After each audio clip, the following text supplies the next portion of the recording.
Και μια άλλη ερώτηση ακόμα με τις αποθήκες Φρατζή, που έγινε και συζήτηση στο Δημοτικό Συμβούλιο και υπάρχει και η πρόταση από την Αρμανική Ανάπτυξη για νέα συζήτηση, να αλλάξει ο χώρος, να αλλάξει το εσωτερικό. Η Δημοτική Αρχή θα πάρει μέρος σε αυτή τη συζήτηση, αν γίνει? Ακούστε, καταρχήν η συζήτηση χωρίς τη Δημοτική Αρχή νομίζω δεν έχει καίνια, έτσι δεν είναι?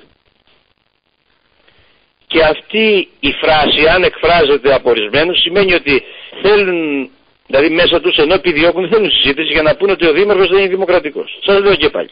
Δηλαδή κάνουν πρόταση, αλλά δεν θέλουν να την αποδεχτεί ο Δήμαρχος. Για να πούνε, να το βλέπετε. Γιατί τον Δήμαρχο κάποιοι θέλουν να τον παρουσιάσουν ότι είναι ελέφαντας. Γιατί το λέτε αυτό, δεν σας ήρθε και σε εσάς επιστολή? Αφήστε να ολοκληρώσω τη σκέψη και να καταλάβετε το λέω. Ο Δήμαρχος δεν είναι ελέφαντας, εσείς με έχετε δει. Έχω κάνει προβοσκίδα. Λοιπόν, πάμε παρακάτω. Η πόρτα είναι ανοιχτή. Αυτές οι προτάσεις, ας πούμε, από τότε που ακούσαμε ότι αγοράσαμε τις αποθήκες Φρατζή, όποιος είχε δει πρόταση μπορεί να τη στείλει γραπτός, όπως για άλλα θέματα στέλνουν διάφοροι πολίτες. Μπορεί να έρθει στο γραφείο μου να μου την πει. Και φυσικά να έρχονταν να την πει και στα δημοτικά συμβούλια που έχουν γίνει 10 για τις αποθήκες Φρατζή από τότε μέχρι σήμερα, όχι μέχρι σήμερα, από τότε που δημοπρατήθηκε το έργο, στις λογοδοσίες δημάρχου που θα κάνουμε εκείνο και τ' άλλο. Έχουν γίνει αυτά. Τότε θα μπορούσε κάλλιστα να πει συγκεκριμένη πρόταση. Παραδείγματος χάρη, εγώ θέλω ένα χώρο τόσο τετραγωνικά, θέλω ένα άλλο τόσο. Διότι, κύριε Αντωνίνη, ο σχεδιασμός, λέω ένα παράδειγμα, εμείς κάναμε ένα σχεδιασμό. Να βάζει κάποια στάνταρς. Σε κάποιες ιδέες, κάποιες προτάσεις, συζητήθηκε, ξασυζητήθηκε, δεν έγινε καμιά σοβαρή διαφωνία. Ούτε ήρθε να πει ένας ότι ξέρεις, αυτός ο σχεδιασμός που είχε αυτά τα τετραγωνικά, εγώ θέλω να είναι έτσι. Δεν ήρθε κανείς. Πάλι που έχουν το θέμα των αποθηκών Φρατζή συζητιόταν μέχρι να δημοπρατηθεί πάρα πολύ έντονα. Και για άλλους λόγους. Άρα, εάν σήμερα όμως, τι είναι το, δηλαδή λέμε μετά Χριστόν προφήτες, με την έννοια ποια το έννοια, ότι σήμερα έχει μπει ένας εργολάβος, έχει γίνει μια σύμβαση, έτσι, και είναι δύσκολο να αλλάξει κάτι. Εάν αλλάζει όμως παρόλα αυτά, και κάποιος έχει μια ιδέα, η οποία είναι πολύ καλύτερη από την υπάρχουσα, εδώ να το δούμε. Αν αλλάζει, πώς αλλάζει και τι κόστος έχει η αλλαγή, καταλάβατε? Δεν υπάρχει κανένα, ούτε διεκδικούμε το αλάθητο, ούτε διεκδικούμε ότι τα ξέρουμε όλα, ούτε είπαμε ότι είναι τέλεια όλα. Αλλά αυτά έρχονται στην ώρα τους και τα προτείνουν. Όχι εκ των υστέρων.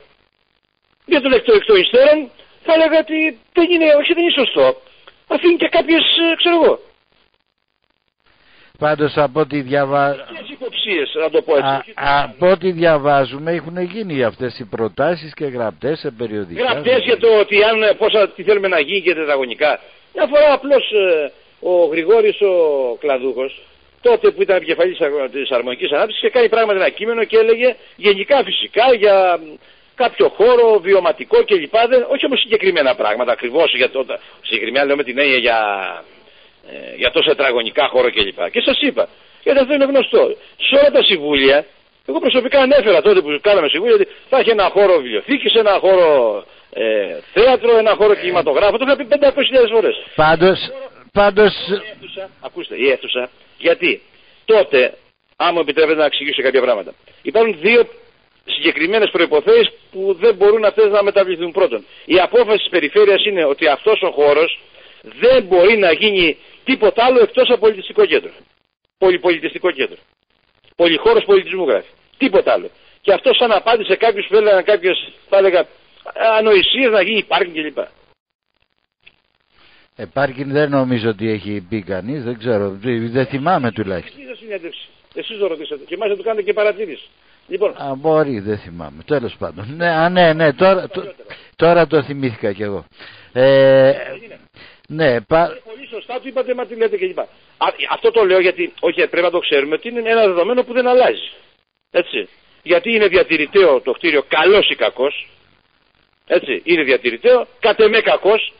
Θα μπορούσε κάλλιστα αυτό το κτίριο να αποχαρακτηριστεί, γιατί ήταν μια αποθήκη σε τραγική κατάσταση από στατικής πλευράς και θα μπορούσε να γίνει ένα νεοκλασικό κτίριο, ξέρω δεν θα το ονομάσω, δεν θέλω γιατί δεν είμαι και ειδικός. Ένα άλλο κτίριο μετά από μια δημόσια διαβούλευση, ένα κτίριο το οποίο θα είχε χαρακτηριστικά, όχι τίποτα ογκώδους μεγαθυρίου κλπ. Και θα είχε τέτοια χαρακτηριστικά, πάλι θα χρησιμοποιούταν σαν ένας χώρος πολιτισμού. Έτσι. Και ένα δεύτερο, κύριε Αντωνίνη.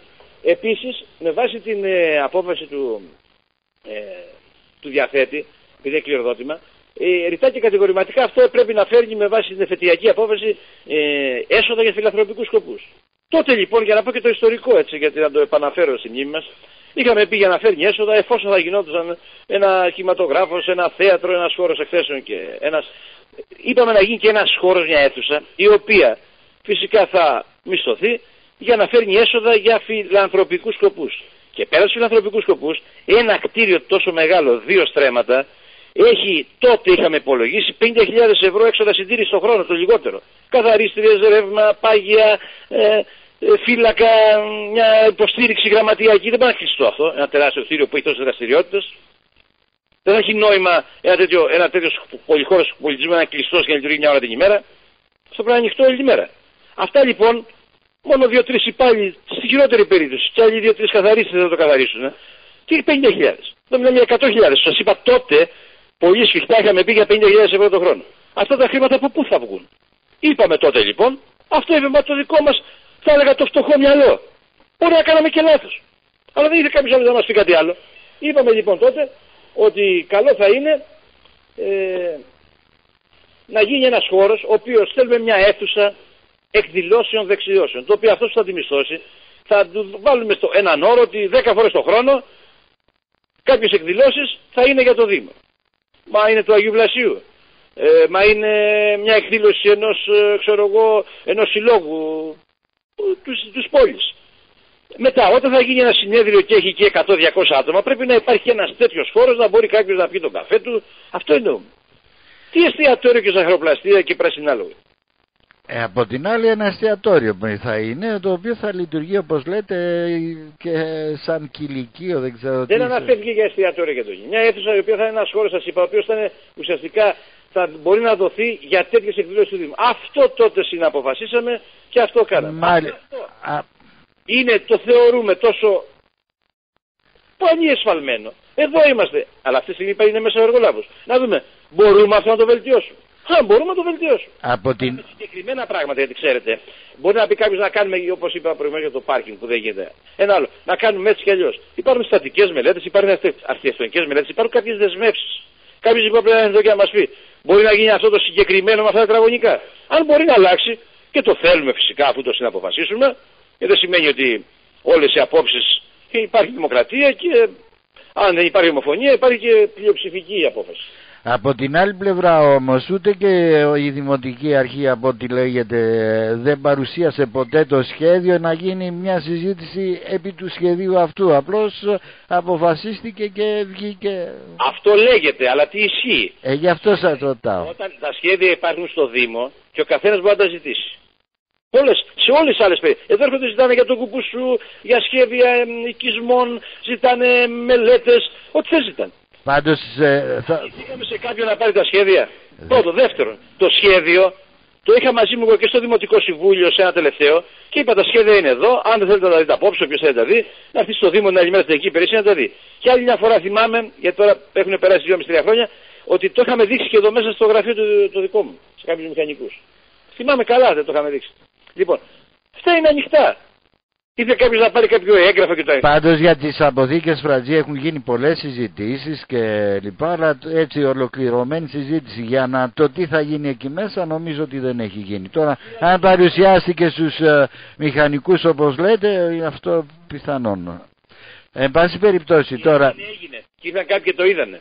Αλλά σας λέω ότι αυτή η συζήτηση υπήρχε, τα σχέδια πάνω στο Δήμο και στις αύριο δεν μπορείτε να τα δείτε. Αλλά τότε υπήρχε τα σχέδια. Το σχέδιο δεν έγινε εν μια νυχτή, εν πάση περιπτώσει. Εν κατακλείδη, από ό,τι καταλαβαίνω, θα πάρετε κι εσείς μέρος αν γίνει κάποια συζήτηση και πιθανόν να δεχτείτε αν υπάρχουν προτάσεις που είναι ίσως καλύτερες για το εσωτερικό και εφόσον είναι εφικτό. Και εφόσον είναι εφικτό και εφόσον σας λέω με τα σημερινά δεδομένα, εκ των υστέρων πρόταση, γιατί εκ των υστέρων είναι, μπορεί αυτό το πράγμα να περάσει μέσα από τη μελέτη, μέσα από εγκρίσεις κλπ.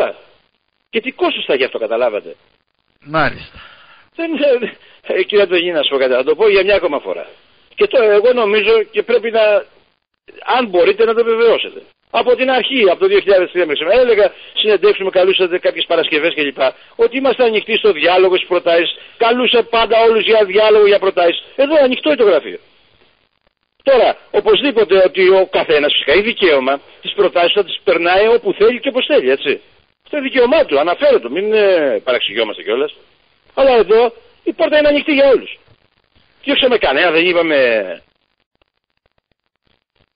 Αυτό το ξεκαθαρίσουμε και το γνωρίζετε πολύ καλά. Το έχω διακηρύξει σε όλους τους τόνους και συνεχίζω να το λέω. Αυτό το έχετε πει επανειλημμένα. Δεν το αμφισβητεί κανείς. Ειλικρινά κύριε Αντώνιο, ήρθε εδώ να δει τα σχέδια και δεν τα δείξαμε, τότε πραγματικά εγώ δεν θα είμαι συνεπής. Δεν θα είμαι αληθής. Αλλά δεν ισχύει αυτό. Δεν ισχύει. Σε καμία περίπτωση δεν έχει ισχύσει. Μάλιστα. Δεν ξέρω αν θέλετε να προσθέσετε κάτι άλλο, να σας ευχαριστήσουμε για όσα μας είπατε. Και εγώ σας ευχαριστώ πάρα πολύ.